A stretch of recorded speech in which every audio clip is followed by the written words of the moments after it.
அஇஅதிமுக வேட்பாளர் சிங்கை ராமச்சந்திரன் சூறாவளி பிரச்சாரம்.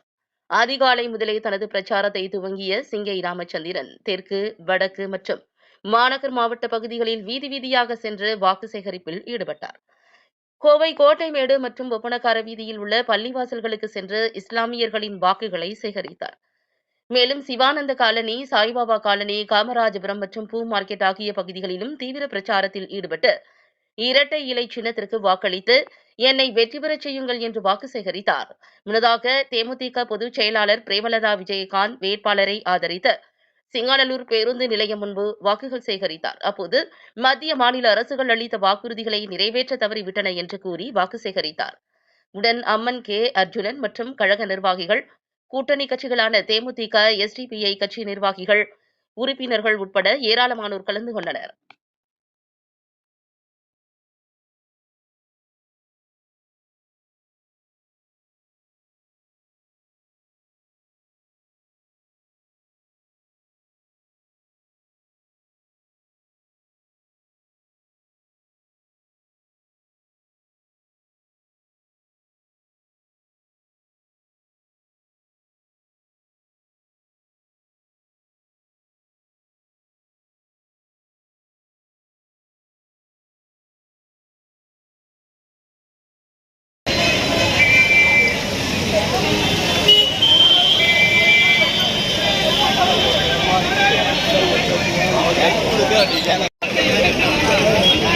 ஒரு வாய்ப்பு கொடுங்க, ரெட்டலையில ஓட்டு போடுங்க. உங்களுக்காக உழைக்கிறதுக்கு தயாரா இருக்கிற வெற்றி சின்னம் நமது வெற்றி வேட்பாளர் ராமச்சந்திரன் அவர்களுக்கு சின்னத்தில் வாக்களியுங்கள். உங்கள் பொன்னான வாக்களியுங்கள். ஒரு கதை அதையும் சொல்லிதான் அக்கா. நீங்க நம் புரட்சி தலைவி அம்மா தான் இவருக்கு ராமச்சந்திரன் பேர் வச்சார்.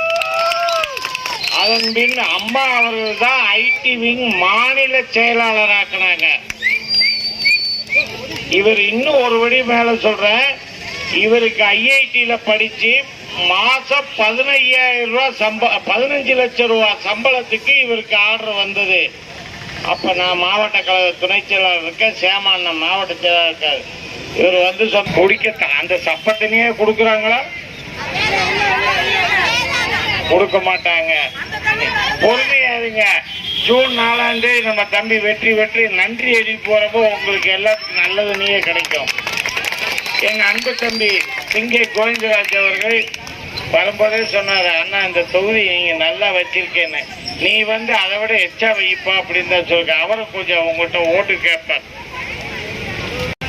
பவனாரா, எல்லாருக்கும் வணக்கம்.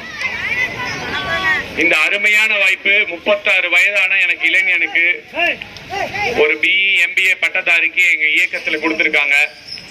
இதை வந்து ஒரு மிகப்பெரிய பொறுப்பா நான் உணர்றேன். ஏன்னா அரசியல்ல வந்து பாத்தீங்கன்னா எல்லா துறைகளிலும் இருக்கிற மாதிரி இளைஞர்களுக்கு வாய்ப்பு இப்ப வந்துட்டு இருக்கு. எங்க இயக்கம் தான் எப்பயுமே இளைஞர்களுக்கு வாய்ப்பு கொடுக்கிற இயக்கம் அனைத்து இந்திய அண்ணா திராவிட முன்னேற்ற கழகம். அதனால ரொம்பவும் பொறுப்பா உணர்றேன். இந்த பொறுப்புணர்ச்சியோட எடுத்து நம்மளோட கோவை சிட்டி, பெங்களூர் இருக்கு, ஹைதராபாத் இருக்கு, டெல்லி இருக்கு, மும்பை இருக்கு. நம்ம ஊர் பசங்க அங்க வேலைக்கு போகணும், இங்க வேலைக்கு போகணுங்கிறாங்க. நம்ம ஊர்லயே மற்ற கம்பெனிஸ் எல்லாம் இங்க வரணும்னா எந்த அளவு உள்கட்டமைப்பு அதிகம் பண்ணும். பெங்களூர்ல எல்லாம் என்ன சொல்றாங்கன்னா கை கழுவுறதுக்கே தண்ணி இல்லையா. நியூஸ்ல பாக்குறோம். ஒரு 5 வருஷம் 10 வருஷம் வச்சு நம்ம ஊரும் ஆயிடுச்சுன்னா எப்படி வாழ்றது? கல்வி கடன் சொல்லி தள்ளுபடியே பண்ணாம, அப்புறம் எடப்பாடியார் 2500 கொடுத்தா பொங்கலுக்கு 5000 கொடுத்துட்டு இப்போ அதெல்லாம் கொடுக்காம இந்த மாதிரி இல்ல செங்கலை தூக்கிட்டு பேசிட்டு இருக்காம இதெல்லாம் நாங்க பண்ண மாட்டோம். நாங்க செயல்பாட்டுல காமிப்போம். எத்தனை பாலம் இப்ப கோயம்புத்தூர் போயிட்டு போன வாரம் என் நண்பர் ஒருத்தர் வெளிநாட்டுல வந்து, என்னடா சொல்றீங்க கோயம்புத்தூர் எப்படி ஆயிடுச்சு? 10 கிலோமீட்டருக்கு பாலமா? தமிழ்நாட்டுல எங்கேயுமே இல்ல. கோயம்புத்தூர் தான், சென்னையில கூட இல்லைங்க 10 கிலோமீட்டருக்கு அவ்வளவு நீள பாலம். தமிழ்நாட்டிலே மிக நீளமான பாலம் கொண்டு வந்திருக்காங்க. இதெல்லாம் இருந்தா தானே வரும். அடுத்து கம்பெனிக்காரங்களா வருவாங்க. சரி, இது நல்லா வளர்ந்த நகரம், இங்க போய் நம்ம தொழில் பண்ணலாம். தொழில் பண்ண நம்ம 4 பேருக்கு வேலை கிடைக்கும். நம்ம 4 பேருக்கு வேலை கிடைச்சாதான் பணப்புழக்கம் வரும், சம்பளம் வரும், இது எல்லாமே வரும். கரெக்டா? ஒண்ணு இல்லைங்க, ஒரு 5 வருஷம் முன்னாடி பாக்கெட்ல 500 ரூபா வச்சுட்டு சுத்திட்டு இருந்தவங்க பாக்கெட்ல இன்னைக்கு 500 ரூபா தான் இருக்கு. ஆனா வீட்டு விலை உயர்ந்துச்சு, தண்ணி விலை உயர்ந்துச்சு, பால் விலை உயர்ந்துச்சு, நெய் விலை உயர்ந்துச்சு, எல்லாத்தையும் இந்த பக்கம் மட்டும் கூட்டுறீங்க. பாக்கெட்ல இருக்கிற 500 ரூபாய் ஏது? அப்படின்னா இதையெல்லாம் எப்படி சமாளிக்கிறது அப்படிங்கிறது கண்டிப்பா எடப்பாடியார் ஆட்சியில் இருந்திருந்தாருன்னா இன்னும் நல்லா இருந்திருக்கும். ஏன்னா அவர் எளிமையான முதல்வர், எல்லாரும் அணுகக்கூடிய முதல்வர்.